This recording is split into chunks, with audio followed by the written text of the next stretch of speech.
त्रिनितातीस के इस काल में हम प्रभु का धन्यवाद करते हैं कि ईश्वर पिता ने हम सबों को संभाला है और इस पवित्र दिन तक हमारे जीवन यात्रा को पहुंचाया है।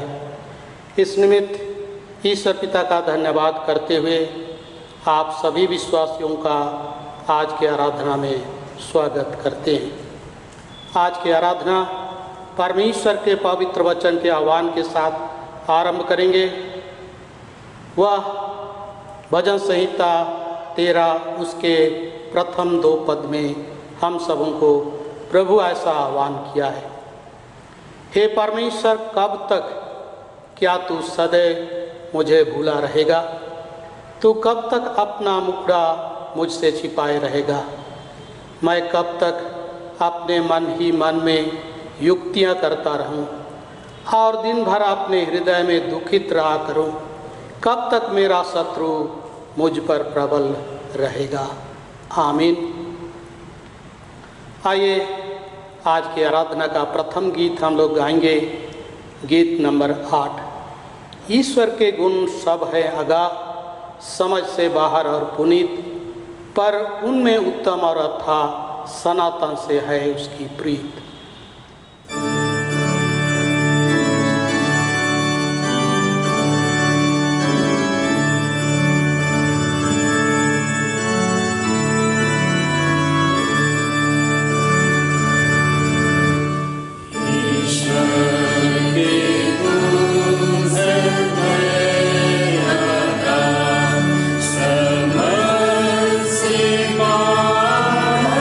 Oh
मंडली खड़ी हो जाए।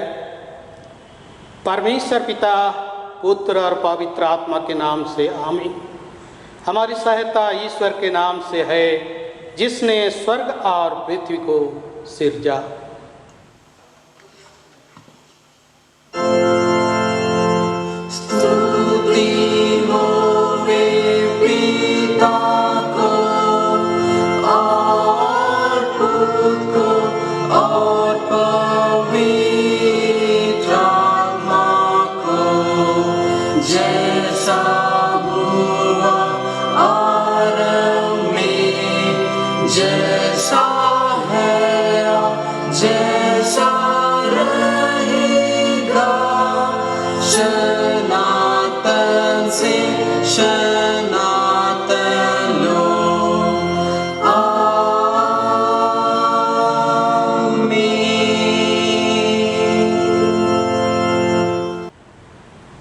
हम ईश्वर के सामने अपने पापों को दीनता से मान लेवें। हे सर्वशक्तिमान ईश्वर दयालु पिता, हम दीनता से अपने सब पाप और अपराधों को तेरे सम्मुख मान लेते हैं। तू अपने प्रिय पुत्र हमारे प्रभु यीशु ख्रीस्त के कारण हम पर दया दृष्टि कर और हमारे सब पापों को क्षमा कर। आमीन।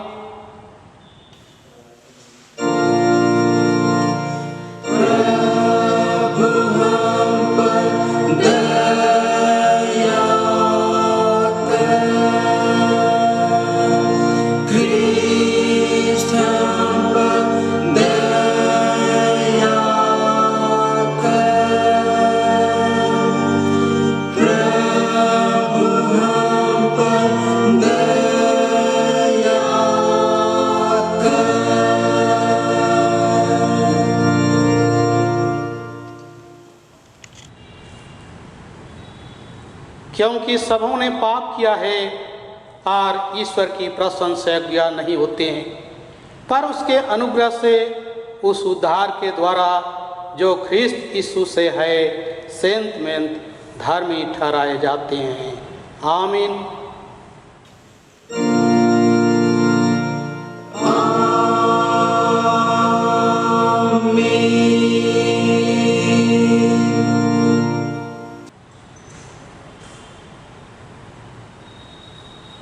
मंडली उठे, सबसे ऊंचे स्थान में ईश्वर का गुणानुवाद हुए।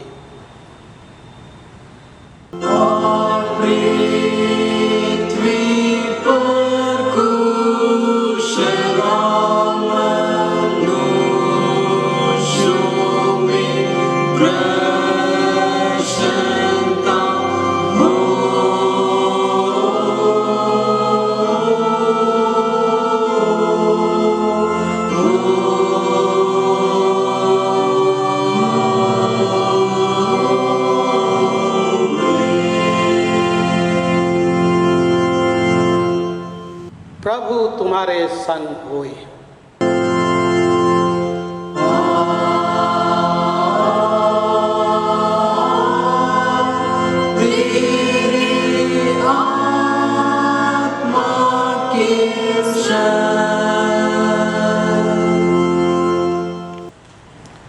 आइए हम प्रार्थना करें। हे प्रभु परमेश्वर स्वर्गवासी पिता, हम तुझे स्तुति और धन्यवाद देते हैं कि तूने अपने प्रिय पुत्र हमारे प्रभु यीशु ख्रीस्त के द्वारा हमको पाप और मृत्यु और शैतान के बंधन से छुड़ाया और अपनी निज जाति और बालक ठहराया है। हम तेरी विनती करते हैं कि तू पवित्र आत्मा से हमारी सहायता कर कि हम तेरी ऐसी कृपा को नित्य पहचान कर धन्यवाद के साथ ग्रहण करें और तेरी प्रसन्नता की योग्य चाल चलें।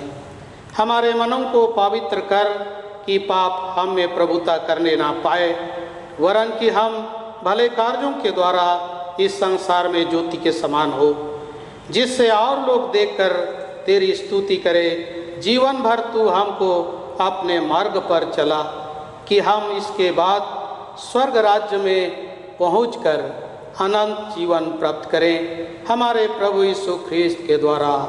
आमीन।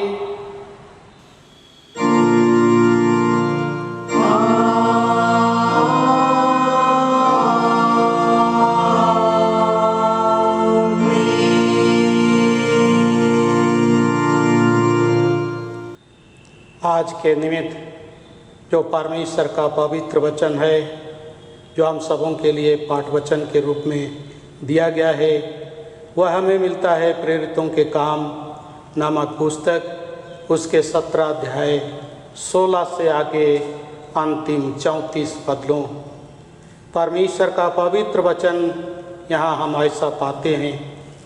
जब पौलुस एथेंस में उनकी बाट जो रहा था, तो नगर को मूर्तों से भरा हुआ देखकर उसका जी जल गया। अतः वह आराधनालय में यहूदियों और भक्तों से और चौक में जो लोग उससे मिलते थे उनसे हर दिन वाद विवाद किया करता था। तब इपिकुरी और स्तोइकी दार्शनिकों में से कुछ उससे तर्क करने लगे और कुछ ने कहा, यह बकवादी क्या कहना चाहता है। परंतु दूसरों ने कहा, वह अन्य देवताओं का प्रचारक मालूम पड़ता है, क्योंकि वह यीशु और पुनरुत्थान का सुसमाचार सुनाता था। तब वे उससे अपने साथ अरियुपगुस पर ले गए और पूछा, क्या हम जान सकते हैं कि यह नया मत जो तू सुनाता है क्या है? क्योंकि तू अनोखी बातें हमें सुनाता है, इसलिए हम जानना चाहते हैं कि इनका अर्थ क्या है। इसलिए कि सब एथेंस वासी और परदेशी जो वहाँ रहते थे नई नई बातें कहने और सुनने के सिवाय और किसी काम में समय नहीं बिताते थे। तब पौलुस ने अरियुपगुस के बीच में खड़े होकर कहा, हे एथेंस के लोगों, मैं देखता हूँ कि तुम हर बात में देवताओं के बड़े मानने वाले हो। क्योंकि मैं फिरते हुए जब तुम्हारी पूजने की वस्तुओं को देख रहा था, तो एक ऐसी वेदी भी पाई जिस पर लिखा था, अनजाने ईश्वर के लिए। इसलिए जिससे तुम बिना जाने पूजते हो, मैं तुम्हें उसका समाचार सुनाता हूँ। जिस परमेश्वर ने पृथ्वी और उसकी सब वस्तुओं को बनाया, वह स्वर्ग और पृथ्वी का स्वामी होकर हाथ के बनाए हुए मंदिरों में नहीं रहता, न किसी वस्तु की आवश्यकता के कारण मनुष्यों के हाथों की सेवा लेता है, क्योंकि वह स्वयं ही सबको जीवित और श्वास और सब कुछ देता है। उसने एक ही मूल से मनुष्यों की सब जातियों सारी पृथ्वी पर रहने के लिए बनाई है और उनके ठहराए हुए समय और निवास की सीमाओं को इसलिए बांधा है कि वे परमेश्वर को ढूंढें, कदाचित उसे टटोल कर पाए, ताकि वह हम में से किसी से दूर नहीं, क्योंकि हम उसी से जीवित रहते और चलते फिरते और स्थिर रहते हैं। जैसा तुम्हारे कितने कवियों ने कहा है, हम तो उसी के वंशज हैं। अतः परमेश्वर का वंश होकर हमें समझना उचित नहीं कि ईश्वर तो सोने या रुपये या पत्थर के समान है, जो मनुष्य की कारीगरी और कल्पना से गाड़े गए हों। इसलिए परमेश्वर ने अज्ञानता के समयों पर ध्यान नहीं दिया, पर अब हर जगह सब मनुष्यों को मन फिराने की आज्ञा देता है, क्योंकि उसने एक दिन ठहराया है जिसमें वह उस मनुष्य के द्वारा धर्म से जगत का न्याय करेगा, जिससे उसने ठहराया है, और उसे मरे हुओं में से जिलाकर यह बात सब पर प्रमाणित कर दी है। मरे हुओं के पुनरुत्थान की बात सुनकर कुछ तो ठट्ठा करने लगे और कुछ ने कहा, यह बात हम तुझसे फिर कभी सुनेंगे। इस पर पौलुस उनके बीच में से निकल गया, परंतु कुछ मनुष्य उसके साथ मिल गए और विश्वास किया, जिनमें दियोनुसियुस जो अरियुपगुस का सदस्य था और दामरिस नामक एक स्त्री थी, और उनके साथ और भी लोग थे। यहाँ तक आमीन। तेरा धन्यवाद हो हे ख्रिस्त यीशु। हालेलुया। Hallelujah, hallelujah, hallelujah.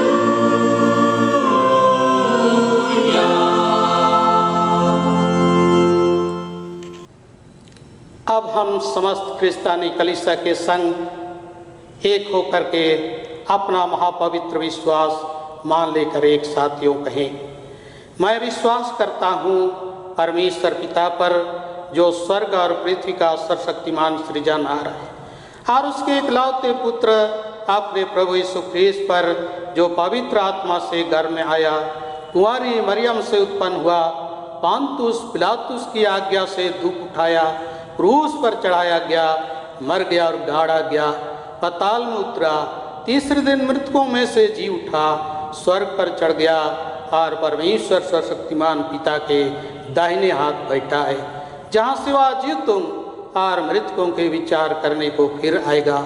मैं विश्वास करता हूँ पवित्र आत्मा पर, एक ही पवित्र ख्रिस्तानी कलीसिया, पवित्रों की संगत पर, पापों की क्षमा, देह की जी उठने और अनंत जीवन पर।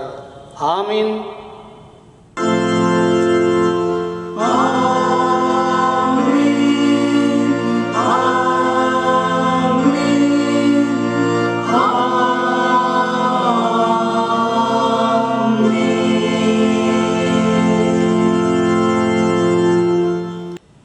मंडली बैठ जाए। इस घड़ी आराधना का दूसरा गीत हम गाएंगे, गीत नंबर 129। गीत नंबर साक्षीवाणी से 129। क्रोध का दिन है आने वाला और विचारक द्वार पर है, जाग और उठे सोने वाला, भाग भाग सदोम जलता है।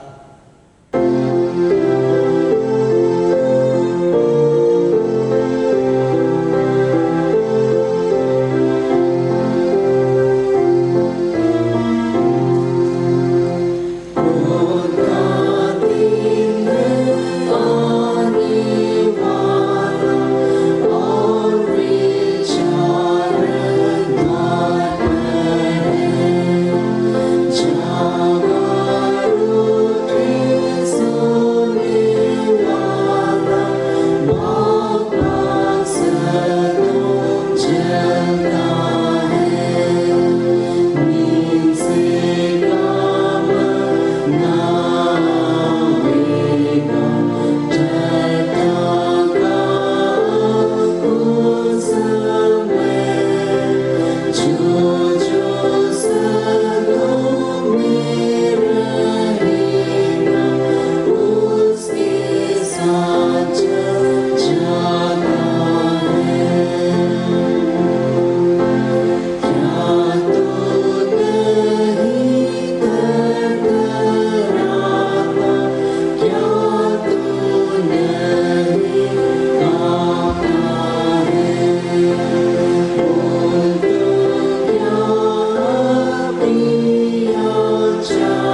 सोबे गीत गावे रे, नदी नाला सोबे गीत गावे, जीवन चिता पानी परिसाय प्रभु मो, नदी नाला सोबे गीत गावे रे, नदी नाला सोबे गीत गावे।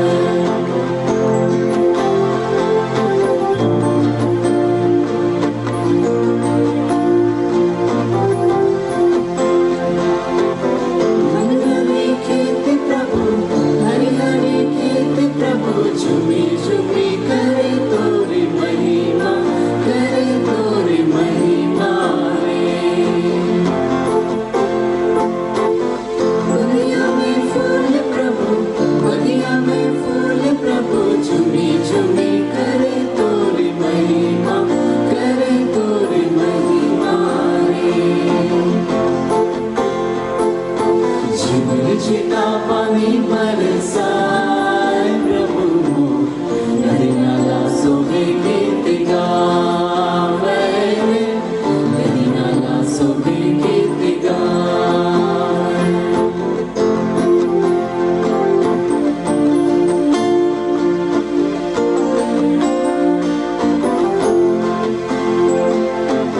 पंछी चरैया जी, पंछी चरैया जी, उड़ी उड़ी करे तोरी महिमा, करे तोरी महिमा रे। वंदे मोरनिया, वंदे मोरनिया, उड़ी उड़ी करे तोरी महिमा, करे तोरी महिमा रे।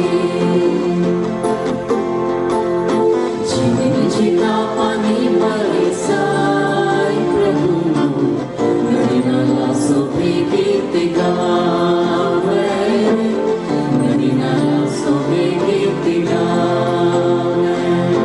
जीवन चिता पानी बरसाए प्रभु, नदी नाला सोबे गीत गावे रे, नदी नाला सोबे गीत गावे।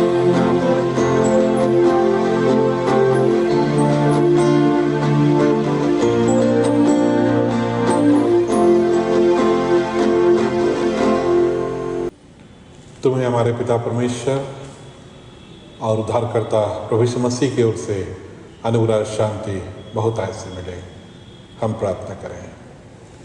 हमारे प्रेमी परमेश्वर पिता, हम तेरा धन्यवाद देते हैं, तूने आज का यह दिन हम सबों को देखने दिया। आज हम एक विशेष दिन में भी हैं जब हम लोग आदिवासी दिवस के रूप में भी हम आज के दिन को हम मना रहे हैं।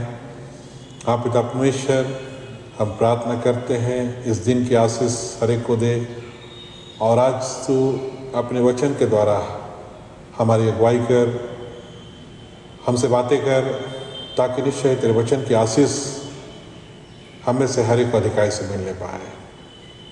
हमारे सारे कमज़ोरियों को दूर कर और अपने सच्चाई को, अपनी महिमा को तू आप ही प्रकट कर। हमारी प्रार्थना मसीह यीशु के नाम में है, सुन और ग्रहण कर, आमीन। मेरे प्यारे भाइयों बहनों, आज का जो रविवार है, जो त्रिनितातिस काल का 9वां रविवार है, और आज ट्राइबल संडे के रूप में भी हम लोग ऑब्जर्व कर रहे हैं, जिसे हम आदिवासी संडे भी कह सकते हैं। और यह आज एक दिवस के रूप में भी हम याद करते हैं 9 अगस्त के इस दिन में, जबकि यह दिवस के दिन आज रविवार का दिन भी हमारा पड़ रहा है, और इसलिए हम विशेष रूप से आज इसे हम याद कर रहे हैं। और निश्चय प्रियो, जब हम लोग आज के दिवस के आलोक में जब सोचते हैं तो किस तरह ट्राइबल या आदिवासी शब्द पर हम लोग जब गौर करते हैं, और जब हम इस शब्द को समझना चाहते हैं तो निश्चय यह बहुत गहरे अर्थ में है। इसका एक शब्द और भी दिया जाता है, इंडिजिनस पीपल। आज अगर हम लोग देखें तो हमारे इस भूखंड में, झारखंड में बहुत सारे ट्राइबल ग्रुप्स हैं, जिसमें मुख्यतः उरांव मुंडा, हो, संथाल, खड़िया इत्यादि ये आदिवासी समूह हैं। और निश्चय ही प्रियो, आज हम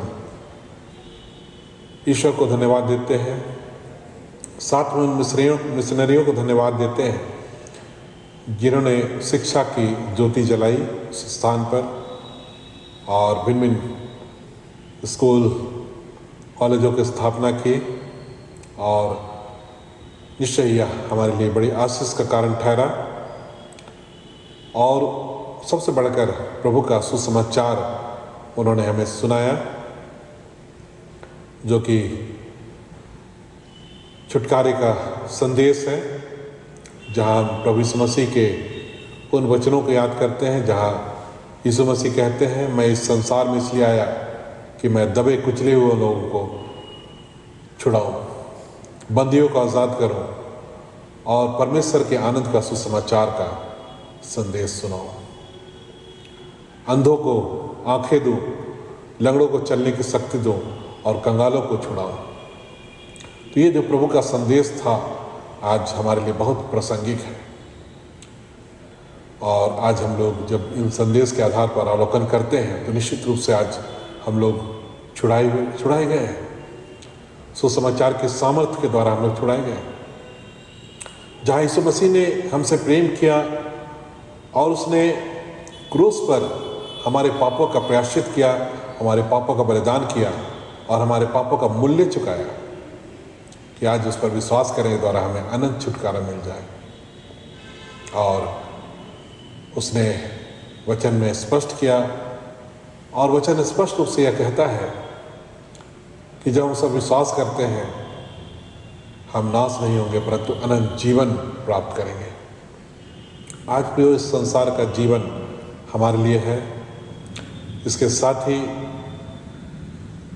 जो आने वाला जीवन है, जो मृत्यु के पार का जीवन की प्रतिज्ञा भी हमारे लिए प्रभु यीशु मसीह के द्वारा से दी गई है। आज हमारा जो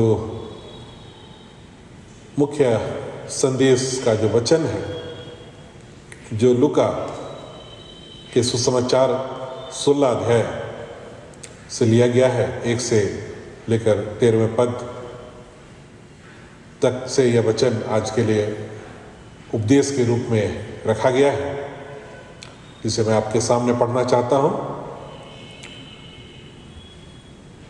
लूका 16 उसका 1 से 13। फिर उसने चेलों से भी कहा, किसी धनवान का एक भंडारी था और लोगों ने उसके सामने उस पर दोष लगाया कि वह तेरी सारी संपत्ति उड़ाए देता है। अतः उसने उसे बुलाकर कहा, यह क्या है जो मैं तेरे विषय में सुन रहा हूँ? उसने अपने भंडारीपन का लेखा दे, क्योंकि तो आगे को भंडारी नहीं रह सकता। तब भंडारी सोचने लगा, अब मैं क्या करूँ, क्योंकि मेरा स्वामी अब भंडारी का काम मुझसे छीन रहा है। मिट्टी तो मुझसे खोदी नहीं जाती, भीख मांगने से मुझे लज्जा आती है। मैं समझ गया कि क्या करूँगा, ताकि जब मैं भंडारी के काम से छुड़ाए जाऊँ तो लोग मुझे अपने घरों में ले लें। तब उसने अपने स्वामी के देनदारों को एक एक करके बुलाया और पहले से पूछा, तुझ पर मेरे स्वामी का कितना कर्ज है? उसने कहा, 100 मन तेल। तब उसने उससे कहा, अपना खाता बही ले और बैठकर तुरंत 50 लिख दे। माफ करेंगे। फिर उसने दूसरे से पूछा, तुझ पर कितना कर्ज है? उसने कहा, 100 मन गेहूं। तब उसने उससे कहा, अपना खाता बही लेकर 80 लिख दे।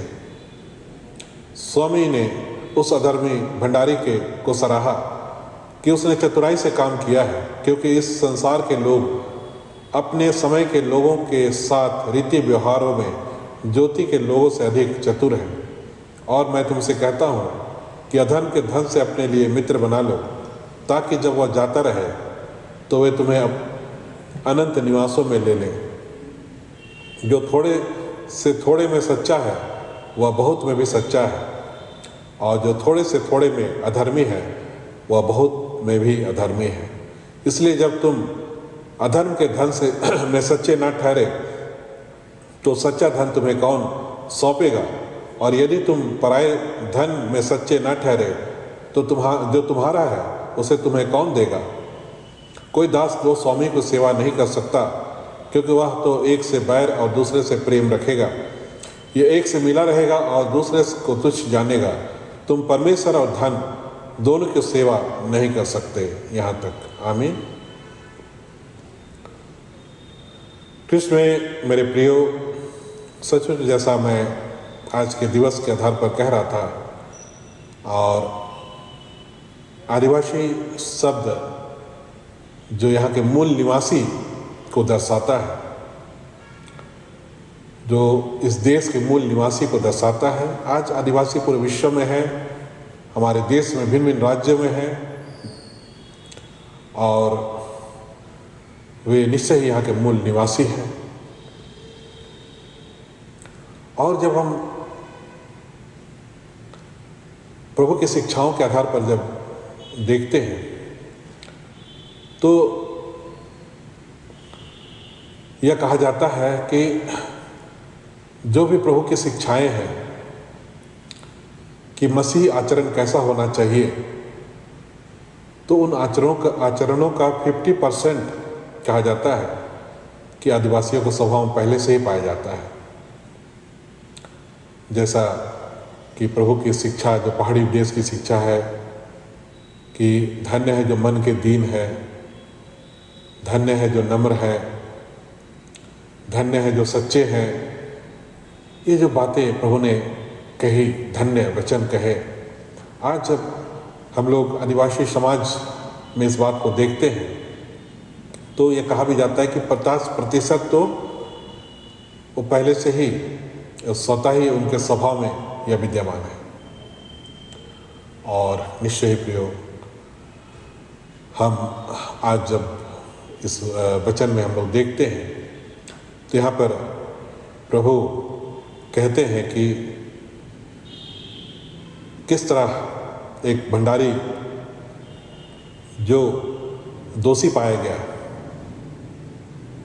जो कि अपने स्वामी की संपत्ति को उड़ा दे रहा था, और उसकी शिकायत उसके स्वामी से की गई कि तेरा जो भंडारी है वो किस तरह है, वह संपत्ति को उड़ा रहा है। और तब ने उससे बुलाकर उससे कहा कि मैं तेरे विषय में क्या सुन रहा हूँ, तो अपने भंडारीपन का लेखा दे, क्योंकि आगे को तो अब भंडारी नहीं रह सकता। तो प्रियो, हम लोग देखते हैं कि किस तरह वह भंडारी जो है वो सोचता है कि मिट्टी तो मुझसे खोदी नहीं जा सकती, मिट्टी मैं खोद नहीं सकता हूँ, और भीख मांगने से मुझे लज्जा आती है। तब वो यह सोचता है और प्लान करता है कि वह क्या करेगा, और वह एक योजना के अनुसार काम करता है जो उसने मन में बना लिया। वह देनदारों को बुलाता है, अपने स्वामी के देनदारों को बुलाता है, और वह उनके देनदार में जितने पैसे थे या जितने भी उन्होंने अन्न ले रखे थे, जो चीज़ वस्तु स्वामी से ले रखे थे, उनको वह कम कर देता है। जैसे यहाँ पर एक जो देनदार था जिसने 100 मन तेल लिया था, उसका वह घटाकर कहता है कि तू 50 लिख ले, अपने बही में तू 50 लिख ले, और दूसरे को बुलाकर कहता है तुम्हारा क्या कर्ज है, तो उस कहता है कि 100 मन गेहूं का कर्ज है। तो वह कहता है अपना खाता बही लेकर उसमें 80 लिख दे, तो इस तरह से अधर्मी भंडारी कहा गया है, उसको उसके स्वामी सराहता है। और यहाँ पर प्रभु यीशु मसीह कह रहे हैं क्योंकि संसार के लोग अपने समय के लोगों के साथ रीति व्यवहारों में ज्योति के लोगों से अधिक चतुर हैं। वो बहुत चतुराई से अपना काम करता है। और प्रभु आगे कहते हैं कि मैं तुमसे कहता हूं कि अधर्म के धन से अपने लिए मित्र बना लो, ताकि जब वह जाता रहे तो वे तुम्हें अनंत निवास में ले ले। तो प्रियो, प्रभु यीशु मसीह ने अपने शिक्षा में, वचन में, उसने जो धन का जिक्र किया है, वो इस संसार का जो धन है उसका जिक्र किया है। उसके साथ ही प्रभु यीशु मसीह ने स्वर्गीय धन का भी जिक्र किया है। और उसने कहा है कि इस संसार में हमें स्वर्गीय धन को कमाने की ओर ध्यान करना है। और हम लोग यह देखते हैं, यहाँ पर कहता है, प्रभु कहते हैं कि अधर्म के धन से अपने लिए मित्र बना लो, ताकि जब जाता रहे तो वे तुम्हें अनंत निवासों में ले लें। मैं इस वचन को स्पष्ट करने के लिए मैं एक घटना को आपके सामने रखना चाहता हूँ, जो घटना आज से लगभग 2000 साल पहले की घटना है, जबकि थोमा, यीशु का चेला, 12 चेलों में से एक चेला थोमा, जो भारत आकर उसने सुसमाचार का प्रचार किया, जो साउथ में जो यहूदी बस्तियां थी उस एरिया में उसने सुसमाचार का प्रचार किया। और जहां वह आगे चलकर शहीद भी हुआ। तो उसके विषय में कई घटनाएं प्रचलित है। उसमें एक घटना है कि वहाँ का एक राजा ने उसको बहुत सारा धन दिया और उसने उसे एक जिम्मेदारी सौंपी कि इस धन को लेकर वह उसके लिए महल बनाए, उसके लिए एक महल तैयार करे। और ऐसा हुआ कि कुछ समय बाद जब राजा ने इस बात का लेखा लिया तो उसे पता चला कि उसने तो उस धन को गरीबों में बांट दिया है। जिस धन को राजा साहब ने अपने महल बनाने के लिए दिया था, उस धन को उसने गरीबों में बांट दिया। राजा को बहुत गुस्सा आया, उसने उसे बुलवा कर उसे जेल खाने में डाल दिया। कुछ समय बाद एक घटना घटी। राजा का छोटा भाई, जिसकी मृत्यु हो गई, और कुछ समय पश्चात उसको होश भी आ गया और जीवन में भी लौट गया। और वह सबसे पहले राजा से मिलना चाहा और राजा को उसके पास बुलाया गया। उसने कहा कि राजा साहब, बड़े भैया, स्वर्ग में आपके लिए बहुत बड़ा महल बना हुआ है, मैंने देख कर आया। तब राजा का आंख खुल गया। उसने कहा कि तुरंत थोमा को बंदगिरी से आज़ाद किया जाए। और थोमा से उसने माफ़ी मांगी। तो प्रियो, यह एक घटना है जो थोमा के सेवकाई से जुड़ा हुआ एक घटना है। परंतु निश्चय ही यीशु मसीह जो कहते हैं कि स्वर्ग में अपने धन इकट्ठा करो, जहाँ न तो कीड़ा न काई बिगाड़ते हैं, जहाँ चोर सेंध नहीं लगा सकते, जहाँ कीड़े भी नहीं बिगाड़ सकते, न चोर उसे चुरा सकते। तो स्वर्ग में धन इकट्ठा करने के लिए प्रभु यीशु मसीह ने लोगों को शिक्षा दी, लोगों को आह्वान किया। और आज हमारे लिए विशेष ध्यान का विषय है प्रियो, कि आज जो भी हमारे पास है, धन दौलत जो भी कुछ है, आज हम सच कहा जाए तो यह परमेश्वर का ही है, परमेश्वर ने हमें दिया है।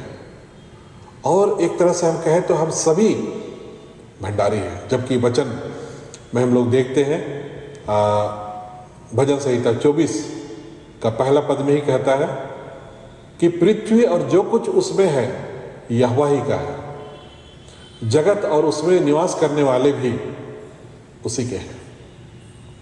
तो पृथ्वी और उसमें जो कुछ है वह यहोवा का है, परमेश्वर का है। और इस आधार पर प्रियो सब कुछ तो उसी का है। और इसलिए एक वचन जो भजन में परमेश्वर ने दाऊद से कहा, जो हम लोग भजन संहिता 50 में हम लोग देखते हैं, भजन संहिता उसका 50वां अध्याय, जहाँ परमेश्वर कहता है, उसके 10वें पद से आगे हम लोग पढ़ेंगे तो कहता है, क्योंकि वन के सारे जीव जंतु और हजारों पहाड़ों के जानवर मेरे ही हैं, पहाड़ों के सब पक्षियों को मैं जानता हूँ, और मैदान पर चलने फिरने वाले जानवर मेरे ही हैं।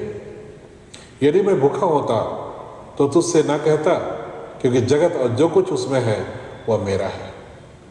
तो प्रियो, आज परमेश्वर ने सब कुछ सृष्टि किया है, सब कुछ उसी का। हम लोग उत्पत्ति में पढ़ते हैं कि आदि में परमेश्वर ने आकाश और पृथ्वी को रचा, और पृथ्वी के हर चीज वस्तुओं को उसने बनाया, जीव जंतु को रचा, मनुष्य को उसने सृष्टि किया, पेड़ पौधों को रचा, हर कुछ, आकाश के चांद तारे, सूरज इत्यादि जितने सबको परमेश्वर ने सृष्टि किया, जो हम लोग उत्पत्ति के पहले अध्याय में ही पढ़ते हैं।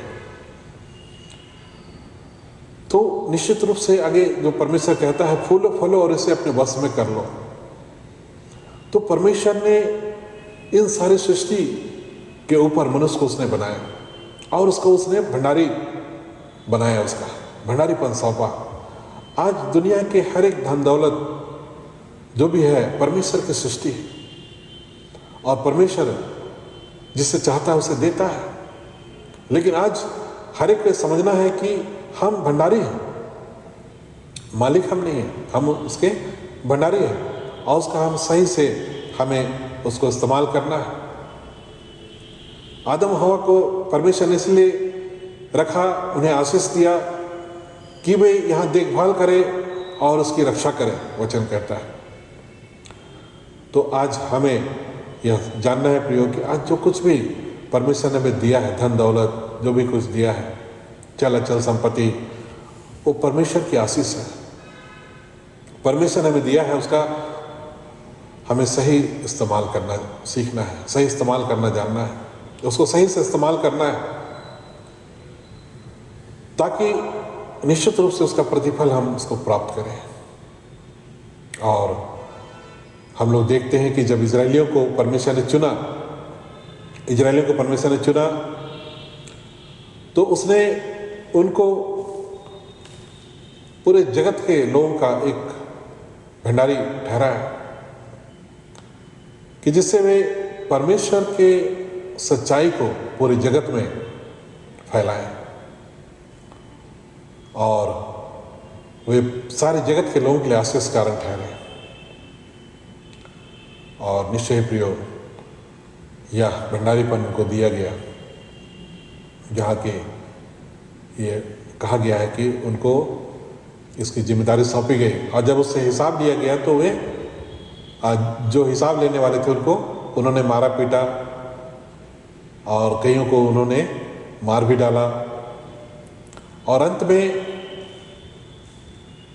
परमेश्वर ने अपने इकलौते पुत्र को भेजा। उन्होंने कहा, यह तो इकलौता बेटा है, यह तो वारिस है, चलो इसको मार देते हैं और पूरा हमारे हिस्से हो जाएगा। और उन्होंने उसे मार डाला, उसे क्रूस पर उन्होंने उसको मार दिया, उसको हत्या कर दिया उसका।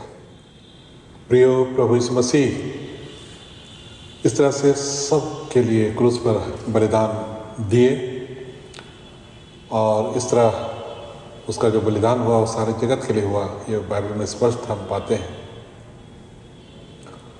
और एक नई रूप से वह भंडारीपन की जिम्मेदारी जो कि कलीसिया के समूह को दिया गया, कलीसिया को सौंपा गया, और आज वो भंडारीपन का लेखा कलीसिया को देना है।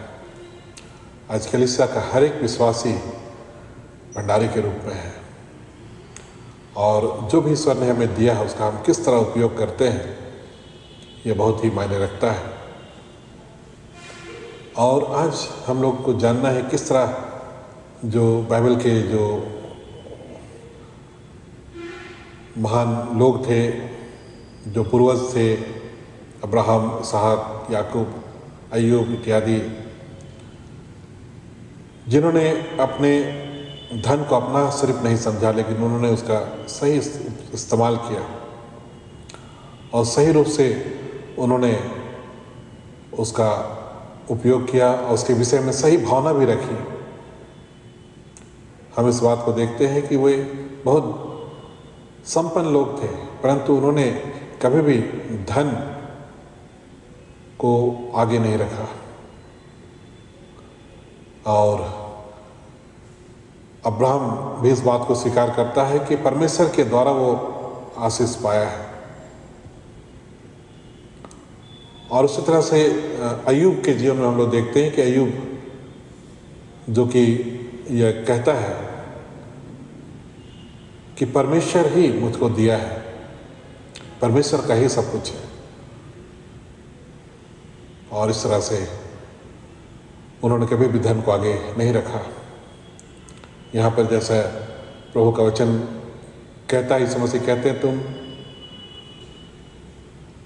धन की सेवा नहीं कर सकते या परमेश्वर और धन दोनों की सेवा नहीं कर सकते हैं। दो स्वामी हो जाते हैं और दो स्वामी की सेवा नहीं की जा सकती। अर्थात धन को परमेश्वर के स्थान पर नहीं रखा जा सकता है। परमेश्वर सबसे ऊपर है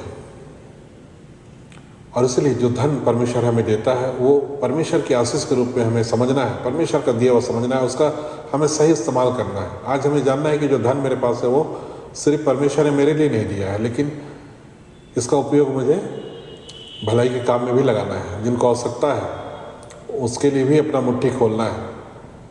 आज परमेश्वर के लिए जो दान ठहराया गया है, जैसे हम लोग मलाकी की पुस्तक में देखते हैं जहाँ 10वां हिस्सा परमेश्वर को देना है और जिसे परमेश्वर आशीष देने की प्रतिज्ञा करता है। और उसी तरह से प्रियो जो हिस्सा परमेश्वर का है, यीशु मसीह ने कहा जो परमेश्वर का है वो परमेश्वर को दो। तो जो परमेश्वर के प्रति हमें देना है उससे हम किनारे नहीं हो सकते। ऐसा नहीं कि हम परमेश्वर को नहीं दे रहे हैं, उसको हम बचा ले रहे हैं, ऐसा नहीं हो सकता है। जो परमेश्वर को देना है उस देने में हमें आशीष है। और यीशु मसीह ने हमें सिखाया कि दो तो तुम्हें दिया जाएगा, लोग पूरा नाप दबा दबा कर हिला हिला कर उभरता हुआ तुम्हारी गोद में डालेंगे। तो प्रभु ने हमें देने की आशीष सिखाया है। आज हम ये नहीं कह सकते कि चलो आज तो ऑनलाइन है, चर्च है, वहाँ बहुत सारे लोग धन इकट्ठा कर रहे हैं या दान इकट्ठा कर रहे हैं। बहुत सारे लोग हो सकता है सोच भी रहे होंगे कि चलो पैसा बच जा रहा है, लेकिन ऐसा नहीं हो सकता। पैसा इस तरह से नहीं बचता है, लेकिन जो हम दान वहाँ देते हैं उसकी ब्लेसिंग, आशीष हम पर आती है। और यदि हम नहीं देते हैं तो आशीष से हम वंचित हो जाते हैं। इस चीज़ को आज हमें समझना है प्रियो कि आशीष का देने वाला या धन दौलत जो भी है सबका देने वाला परमेश्वर है। हम लोग जानते हैं बाइबल में कि उसने जब सुलेमान को धन दिया तो सबसे धनी बना दिया उसको। और इस तरह से प्रियो परमेश्वर ही का सब कुछ है, जैसा हम वचन में देख चुके हैं कि परमेश्वर का ही सब कुछ है। और नए नियम में भी इस बात को कहता है, फिलिप्पी 4:19 में लिखा हुआ है कि मेरा परमेश्वर भी अपने उस धन के अनुसार जो महिमा सहित मसीह यीशु में है तुम्हारी हर एक घटी को पूरा करेगा।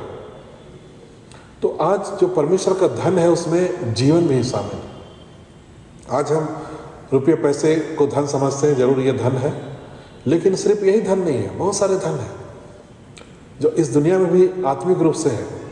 जैसा एफिसी के पत्र में कहा गया है कि परमेश्वर स्वर्गीय स्थानों में हमें हर प्रकार की आशीषें दे दी है, हर प्रकार की आत्मिक आशीषें हमें दे दी है। तो आज प्रियो हम लोग परमेश्वर में रुपये पैसे की आशीष, अन्न जल की आशीष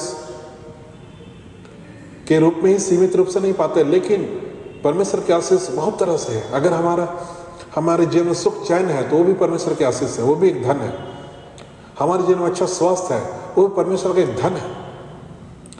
हमारे जीवन में सुरक्षा है, कुशलता है, वो परमेश्वर की आशीष है, वो भी एक धन है। तो धन जो है वो रुपये पैसे के अलावा भी धन है, शांति है, मन की शांति है, मन का आनंद है, ये परमेश्वर का धन है। और इसे आज हमें समझना है प्रियो। और निश्चय ही जैसा हम लोग देखते हैं कि स्वर्ग में धन इकट्ठा करो, जो यीशु मसीह ने कहा है, आज वो धन बहुत ही बड़ा है जो यीशु मसीह ने हमें दिया है, कमा के दिया हम कह सकते हैं। जो क्रूस पर उसने बलिदान करके, जो अपना लहू बहा के, जो कमा कर उसने हमें जो धन दिया है, वो बहुत ही बड़ा है। इसलिए पौलुस कहता है कि हम उसको प्रेयर करें, ऐसी बुद्धि मांगे कि हम उसे समझ सके। जैसे पौलुस भी प्रेयर करता है कि हे परमेश्वर, मुझे आत्मिक समझ दे, आत्मिक बुद्धि दे, मेरी मन की आंखें ज्योतिर्मय कर दे, ताकि उस धन को जो महिमा सहित यीशु मसीह में देख सके। तो वो धन प्रियो बहुत ही बड़ा धन है। और जैसा कि कुलुसी की पत्री में कहता है कि पृथ्वी पर की नहीं वरन स्वर्गीय वस्तु की ओर ध्यान लगाओ, क्योंकि तुम तो मर गए और तुम्हारा जीवन मसीह यीशु में परमेश्वर में छिपा हुआ है। आज निश्चय ही प्रियो हम मसीह यीशु में मर गए। अर्थात कहने का तात्पर्य है कि जब हम बपटिज्म लिए तो कहता है क्रूस के मृत्यु का, हर एक ने जो बपतिस्मा लिया है वो क्रूस की मृत्यु का बपतिस्मा लिया है। और जब क्रूस की मृत्यु का बपतिस्मा लिया है तो यीशु मसीह जो जी उठा उसके साथ जो जी उठा है। और वचन कहता है कि हमारा जीवन परमेश्वर में छिपा हुआ है। और जब मसीह जो महिमा, जो हमारा जीवन है, प्रकट होगा, तब हम भी उसके साथ महिमा के साथ प्रकट किए जाएंगे। कुलुसी 3 का हम 4 पद में देखते हैं, 1, 2, 3 पदों में, 4 पदों में जब पढ़ते हैं, जहाँ कहता है जब मसीह जो हमारा जीवन है जब प्रकट होगा तो हम भी उसके साथ महिमा सहित प्रकट किए जाएंगे। प्रियो, वचन कहता है कि परमेश्वर का न्याय आने वाला है, परमेश्वर का क्रोध आने वाला है, परमेश्वर का दंड आने वाला है कि अधर्मी दंडित किए जाए, जो इस दुनिया में अन्याय, अत्याचार, षड्यंत्र और ये सारे जो कार्यकलाप कर रहे हैं, अगर वे पश्चाताप नहीं करते, प्रभु के क्रूस के सामने अगर अपने पापों को पश्चाताप नहीं करते हैं तो वे दंडित किए जाएंगे। इस संसार में भी दंड है जरूर, लेकिन अनंत दंड के भागी बन जाएंगे। लेकिन दूसरी ओर जो प्रभु के नाम पे करते हैं, उसके लिए जीवन जीते हैं, फल लाते हैं और दुख उठाते हैं, वे अनंत महिमा में प्रवेश करेंगे। ये जो महिमा का धन है, ये बहुत बड़ा धन है जो यीशु मसीह क्रूस के बलिदान से हमें मिला है। इसलिए प्रियो, आज जो हम भंडारी ठहराए गए हैं, हमें विश्वास योग्यता से अपनी जिम्मेदारी को निभाना है, अपनी जिम्मेदारी को निभाना है और उसे पूरा करना है। परमेश्वर के लिए हमें फलदायी जीवन जीना है, अपने धन दौलत का सही इस्तेमाल करना है कि जो जहाँ हमें देना है वो हमें देना है और वहाँ पर हमें कंजूसाई नहीं करना है। क्योंकि जब हम मुट्ठी खोलते हैं, जब हमारा उदारता से देते हैं, तो परमेश्वर भी अपना उदारता से हमें प्रदान करता है। यूँ तो बुरे और भले दोनों में अपना सूरज दिखाता है, अपना वर्षा बरसाता है, लेकिन जो आशीष की बात है, परमेश्वर का वचन कहता है कि जो उसका भय मानते हैं उसे किसी भली वस्तु की घटी नहीं होगी। और उसी के लिए कहता है कि मेरा परमेश्वर भी उस धन के अनुसार जो महिमा सहित मसीह यीशु में है, तुम्हारी हर एक घटी को पूरा करेगा।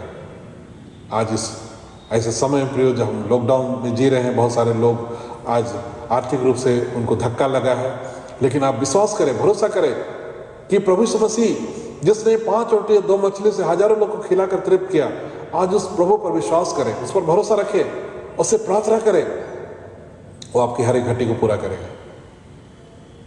वाह, उसके लिए कोई काम असंभव नहीं है। जो मुर्दों को जिंदा किया, वो परमेश्वर के लिए कोई काम असंभव नहीं है। वो खुद भी क्रूस पर हमारे लिए मरा और फिर हमारे लिए तीसरे दिन जी उठा, उसके लिए कोई काम असंभव नहीं है।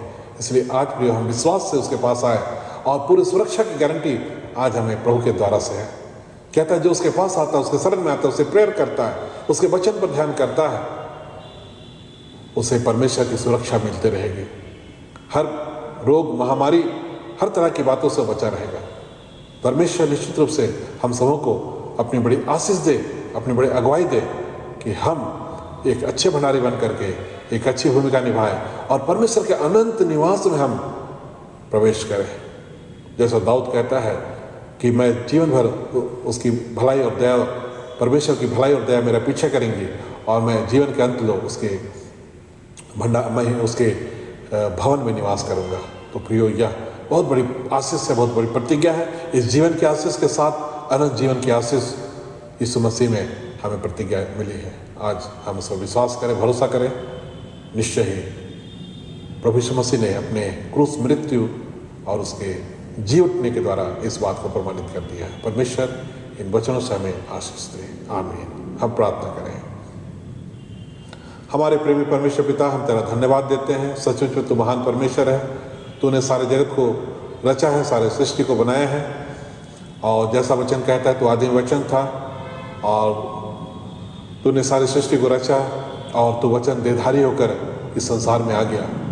हाँ पिता, ताकि हमें उद्धार दे, हमें वापस छुटकारा दे और हमारे हर मन वचन कर्म के पापों से हमें आज़ाद करें।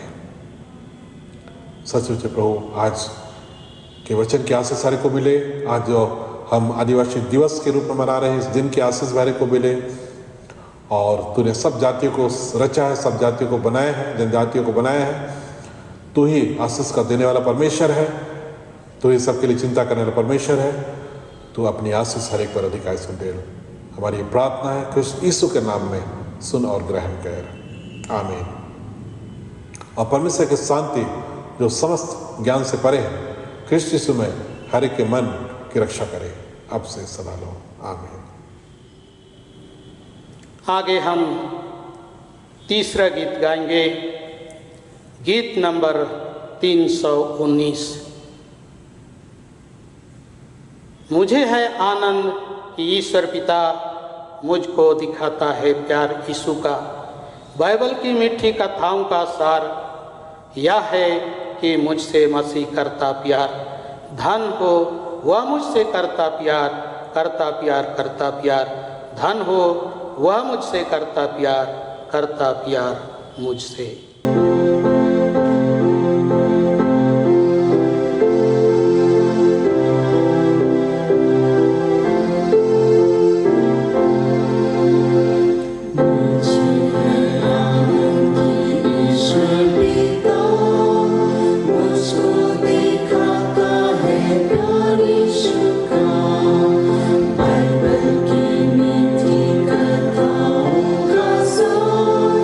Yeah.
मंडली खड़ी हो जाए।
आइए हम अंतिम प्रार्थना करें।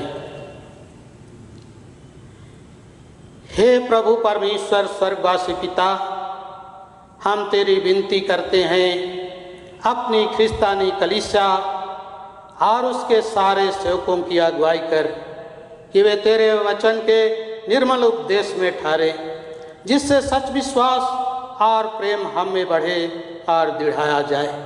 हे प्रभु, भारत रिपब्लिक के हमारे प्रेसिडेंट, इस झारखंड प्रांत के गवर्नर, राजकीय सभाओं और मंत्रिमंडलों, सब न्यायों और हाकिमों और सब राज्य कर्मचारियों को आशीष दे और उसकी अगुवाई कर कि वे न्याय और धर्म से देश की सेवा करें और हम कुशल चैन से सारी भक्ति और गंभीरता से काल बिताएं। हमारी कलीसिया सभाओं, सेंट्रल काउंसिल, डायसेशन काउंसिल, CRC और कलीसिया की अन्य मंडली सभाओं को आशीष दे कि वे इस मंडली को तेरी पवित्र इच्छा के अनुसार चलाएं। जगत के लुथेरान कलीसिया और देश विदेश के हमारे सभी ख्रिस्त विश्वासी मित्रों को आशीष दे कि हम ख्रिस्तिया प्रेम और सहयोग में आगे बढ़ें और जगत में तेरी साक्षी के लिए अधिक सामर्थ पाएं। हमारी कलीसिया के सब काम पर आशीष दे, लड़के लड़कियों की शिक्षा पर आशीष दे कि वे तेरे भय, प्रेम और भरोसा में बढ़ते जाएं। कलीसिया के विद्यालयों, शिक्षण प्रशिक्षण महाविद्यालयों और अन्य संस्थाओं को संभाल और उनकी बढ़ती दे और उनके द्वारा कलीसिया के लिए आत्मिक और लौकिक आशीष दे। खेती बाड़ी और हर एक काम उद्यम को सफल कर, जिससे हर कोई सुविवेक से तेरे आगे चले और अपनी जीविका पाए। अपनी कृपा से उन सबों पर दृष्टि कर जो कंगालपन, रोग और नाना प्रकार की सकेती और दुख में है, उनको शांति दे। हे प्रभु सामर्थी ईश्वर, इस घड़ी प्रार्थना करते हैं हमारे देश एवं राज्य को इस महामारी से बचा। सभी लोगों पर दया दृष्टि कर ताकि वे भले चंगे और सुस्वस्थ पाए जाएं। सेवा करने वाले सभी स्वस्थ कर्मियों, देश एवं राज्यों के सभी मंत्रियों, शासन प्रशासन के लोगों को सुबुद्धि एवं ज्ञान दे कि अपनी जनता की सेवा कर सके, ताकि देश एवं राज्यों में अमन चैन बनी रहे। आज के गिरजा आराधना के निमित्त हम आपका धन्यवाद करते हैं और इन दानों को जिन्हें हम सबों ने आपके चरणों तले लाते हैं, उससे ग्रहण कर दानदाताओं को बहुतायत की आशीष प्रदान कर। हे प्रभु प्रार्थना करते हैं, कई परिवारों में बच्चों का दान देकर आनंदित किया है, इसके लिए हृदय से धन्यवाद देते हैं। कई परिवारों में बच्चों का जन्मदिन है, कई लोगों का शादी कार्यक्रम हो चुका है, कुछ परिवारों में शादी सालगिरह है। इन सभी बातों के लिए आपको धन्यवाद देते हैं। उन शोकित परिवारों को भी आपके चरणों तले लाते हैं, जिनके बीच से आपने प्रियजनों को सनातन विश्राम के लिए मृत्यु के द्वारा अपने पास बुला लिया और उनका अंतिम संस्कार आपके द्वारा कुशलता के साथ संपन्न हो पाया। उन शोकितों को शांति प्रदान कर। बीते महीने कई लोग अपनी सेवा एवं नौकरी से सेवानिवृत्त हो गए, उनके लिए भी आपको धन्यवाद देते हैं और प्रार्थना करते हैं कि उनकी सेवानिवृत्ति जीवन में कुशल के साथ रह सके। प्रार्थना करते हैं प्रभु, कितने लोग किसी अन्य रोगों से ग्रसित हैं और कई लोग अस्पतालों में एवं घरों में पड़े हुए हैं। उन पर दया दृष्टि कर कि वे समय पर आपके द्वारा भले चंगे और निरोग पाए जाएं। हे प्रभु परमेश्वर, इस घड़ी हमारी कलीसिया के सब भाई बहनों की रक्षा के लिए प्रार्थना करते हैं। जो दूसरे देशों में चले गए हैं, वे सब जोखिम और परीक्षाओं में विश्वासी ठहरे। हम उनके लिए भी तेरी विनती करते हैं। जो मंडली से निकाले गए वह उलट हुए हैं, उन पर दया कर कि वे सच्चे पश्चाताप से तेरी ओर फिरे। सब मनुष्यों का त्राणी ठहर और उन पर जो अंधेरे में बैठे हैं मुक्ति का उज्ज्वला प्रकाश कर। हमको अपश्चातापी मृत्यु से बचा और अंत में अपने प्रिय पुत्र हमारे प्रभु यीशु ख्रीस्त के द्वारा स्वर्ग राज्य में ग्रहण कर। हम एक साथ प्रभु की प्रार्थना करें। हे हमारे पिता, तो जो स्वर्ग में है, तेरा नाम पवित्र किया जाए, तेरा राज आए, तेरी इच्छा जैसे स्वर्ग में वैसे पृथ्वी पर भी हो। हमारे प्रतिदिन की रोटी आज हमको दे और हमारे अपराधों को क्षमा कर, जैसे हम भी अपने अपराधियों को क्षमा करते हैं। और हमको परीक्षा में मत डाल, परंतु बुराई से छुड़ा, क्योंकि राज और पराक्रम और महत्तम सदा तेरी ही है। आमीन।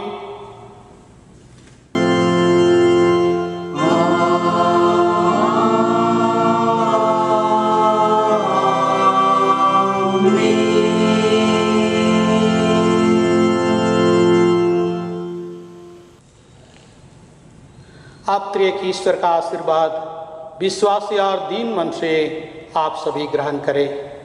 परमेश्वर तुझे आशीष देवे और तेरी रक्षा करे। परमेश्वर अपना मुख का प्रकाश तुझ पर चमकावे और तुझ पर अनुग्रह करे।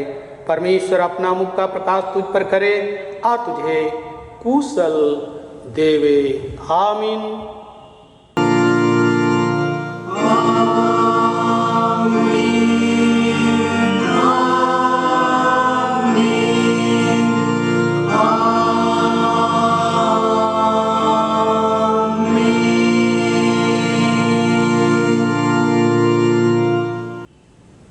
यीशु सहाय।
यीशु में मिलेगा पाप क्षमा उद्धारे, दुनिया में मेरे भैया कहीं नहीं मिले।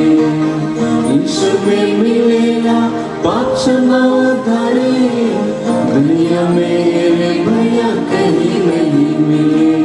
क्षमा क्षमा कहना दुनिया में नहीं रे, क्षमा क्षमा कहना दुनिया में नहीं रे। यीशु बिना कहाँ तो की मिले रे भैया, मसीह बिना कहाँ तो की मिले रे भाई। यीशु बिना कहाँ तो की मिले रे भैया, मसीह बिना कहाँ तो की मिले रे भाई।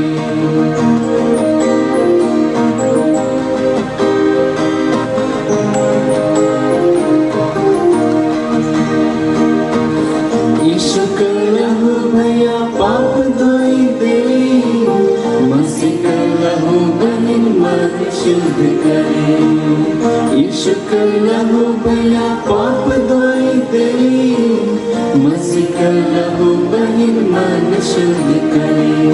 जीवन जीवन कहना दुनिया में नहीं रे, जीवन जीवन कहना दुनिया में नहीं रे।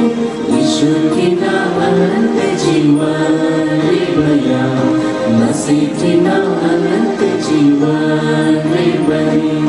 यीशु की ना अनंत जीवन रे भैया, मसीह की ना अनंत जीवन रे भाई। प्रेम प्रेम कहना दुनिया में नहीं रे, प्रेम प्रेम कहना दुनिया में नहीं रे। यीशु बिना कहाँ तो की